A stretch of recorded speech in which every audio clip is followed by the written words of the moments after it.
Hi friends, இன்றைக்கி மசாலா முட்டை தோசை எப்படி ஹோட்டலில் கிடைக்கிற அதே டேஸ்ட்டில் நம்ம வீட்டிலேயே சுலபமாக ரெடி பண்ணுறதுன்னு பார்க்கலாம்.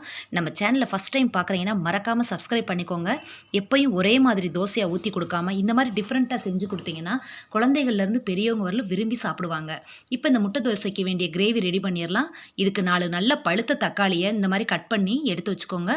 6-7 வரமிளகா, 4-5 பூண்டு பல், ஒரு துண்டு புளி, இதோட கொஞ்சமாக உப்பும் சேர்த்து மிக்சி ஜாரில் சேர்த்துக்கோங்க. கொஞ்சமாக தண்ணி சேர்த்து இந்த மாதிரி பேஸ்ட்டாக அரைச்சி ரெடியாக எடுத்து வச்சுக்கோங்க. இப்போ ஸ்டவ் ஆன் பண்ணி ஒரு தோசைக்கல் அடுப்பில் வச்சு எப்பயும் போல் நம்ம ஊற்றுற மாதிரி ஒரு கரண்டி தோசை மாவு எடுத்து நைஸாக ஊற்றிக்கோங்க. ஒரு முட்டையை சேர்த்துட்டு அதை நல்லா எல்லா பக்கமும் பரவுற மாதிரி நல்லா தேய்ச்சி விட்டுக்கோங்க. இந்த மாதிரி இதில் நம்ம ரெடி பண்ணி வச்சுருக்க மசாலாவையும் எல்லா பக்கமும் ஸ்ப்ரெட் ஆகிற மாதிரி நல்லா பரப்பி தேய்ச்சி விட்டுக்கோங்க. சுற்றிலும் நெய்யோ இல்லை எண்ணெயோ விட்டுட்டு நல்லா ஒரு பக்கம் வேகவும் இன்னொரு பக்கமும் வேக வச்சு எடுத்துக்கோங்க. இதுக்கு சைடிஸே தேவையில்லை ஃப்ரெண்ட்ஸ், அப்படியே சாப்பிட்லாம். அவ்வளோ டேஸ்ட்டாக இருக்கும். நீங்களும் ட்ரை பண்ணி பார்த்து எப்படி இருக்குன்னு எனக்கு கமெண்ட்ஸில் சொல்லுங்கள். நம்ம வீடியோ பிடிச்சிருந்துச்சுன்னா மறக்காமல் சப்ஸ்கிரைப் பண்ணிக்கோங்க. உங்கள் ஃப்ரெண்ட்ஸுகளுக்கும் ஷேர் பண்ணுங்கள். Thank you friends.